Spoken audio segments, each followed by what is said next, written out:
Hello and welcome to my channel, or welcome back to my channel. My name is McKenna and today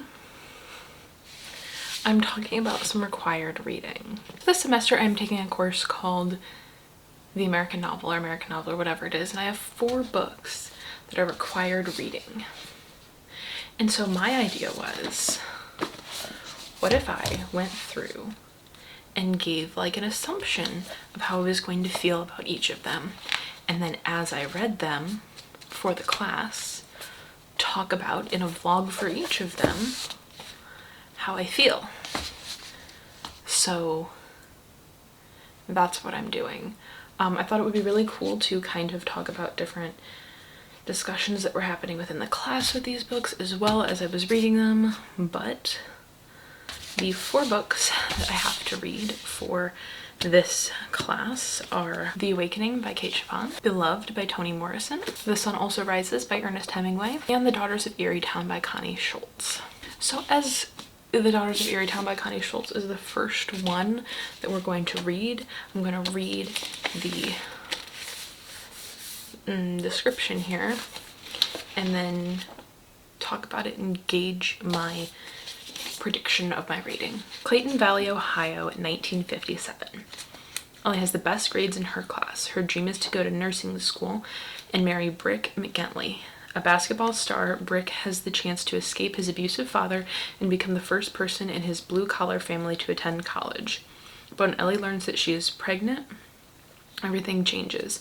Just as Brick and Ellie revise their plans and build a family, a knock on the front door threatens to destroy their lives. The evolution of women's lives spanning the second half of the 20th century is at the center of this beautiful novel that richly portrays how much people know and pretend not to know about the secrets at the heart of a town and a family.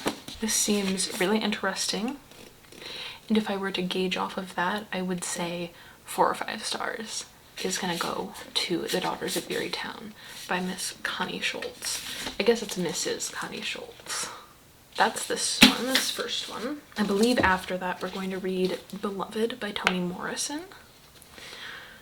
Staring unflinchingly into the abyss of slavery, this spellbinding novel transforms history into a story as powerful as Exodus and as intimate as a lullaby.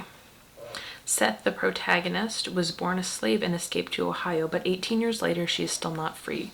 She has too many memories of sweet home, the beautiful farm, and so many hideous things happened. Where so many hideous things happened. And Seth's new home is haunted by the ghost of her baby who died nameless and whose tomb is engraved with a single word, beloved. Filled with bitter poetry and suspense as taut as a rope, Beloved is a towering achievement of a Nobel Prize laureate Toni Morrison. Honestly, from the way that sounds, I think this is also going to be in the 4 and 5 category range. So I don't know, I think it's going to have some really interesting discussions, and I think it is going to be insightful, and I don't know, kind of based on what has been said, I feel like I might cry. But yeah, I think next is The Awakening, I'm pretty sure. First published in 1899, this beautiful brief novel so disturbed critics and the public that it was banished for decades afterward. Now widely read and admired, The Awakening has been hailed as an early vision of a woman's emancipation.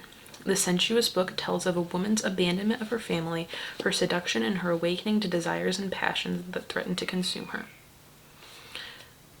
Originally entitled A Solitary Soul, this portrait of a 28-year-old Edna Pontler is a landmark in American fiction rooted firmly in the romantic tradition of Herman Melville and Emily Dickinson.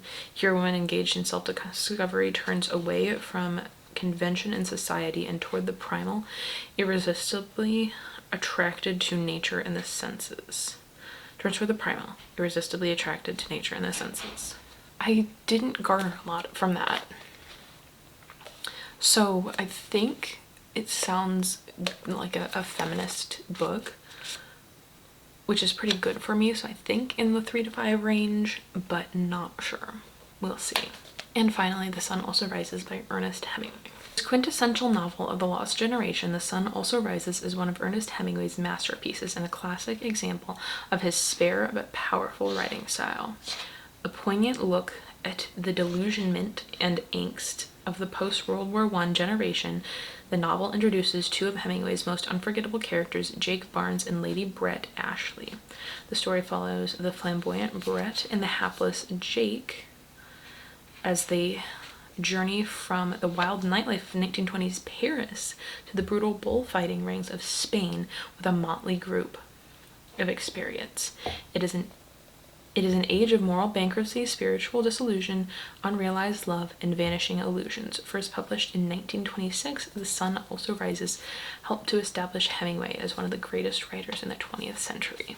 It sounds pretty good. Again, 3 to 5 range, but I am excited about this. I'm excited about all of them, honestly. They all sound pretty interesting, so I'm excited now. I'm excited to read all of these. From the description alone, the one I think I'm going to be the most interested in is The Sun Also Rises by Ernest Hemingway, but that's a personal thing. I'm not sure yet. We will see, we will see. But yeah, those were my judgments of these 4 books prior to having read them. We're supposed to have started this book already, so we'll see. I wanted to film this video first. You can see where I marked off where I'm supposed to stop reading for the first time. I'm not a huge fan of required reading. The last time I had to read a book for a class was my senior year of high school, and I didn't read it. If you look at the Venn diagram of books that I have read, I guess it wouldn't be like the comparisons of books I have read and books I haven't that were assigned reading. The books I haven't read because of assigned reading would be equal or more than the books that I have read. That's about all I have for today. Let me know down in the comments below what some of your favorites, least favorites. I mean, if you're still in school and have some required reading you're most excited for. And as always, make sure to like and subscribe, and I will see you sometime for a new one. Bye!